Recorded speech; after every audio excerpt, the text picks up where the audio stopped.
बहावलपुर से आपको अपडेट करें। Deputy bureau chief Sajjad Hussain Khan Zoya की रिपोर्ट के मुताबिक डिप्टी कमिश्नर ज़हीर अनवर जब्बा ने बहावलपुर शहर में 1 यूनिट चौक, सदर पुली, डीसी चौक और दीगर मकामात का दौरा किया। उन्होंने कहा कि शहर के मसरूफ चौराहों को कुशादा करने के लिए इकदाम किए जाएं।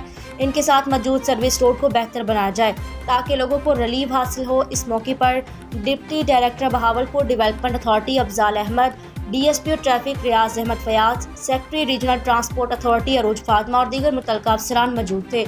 डिप्टी कमिश्नर ने इंतजामी अफसरान को हदायत की शहर में ट्रैफिक के मसाइल को हल करने, सड़कों पर ट्रैफिक रवा दवा रखने के लिए दोरस इक़दाम किए जाएं और इस सिलसिले में दस्तियाब वसाइल को बेहतर अंदाज में इस्तेमाल करते हुए ट्रैफिक मैनेजमेंट पॉलिसी वज़ा किया जाए। उन्होंने शहर के मुख्तलिफ चौराहों और ग्रीन बेल्ट्स को मज़ीद बेहतर बनाने की भी हदायत की।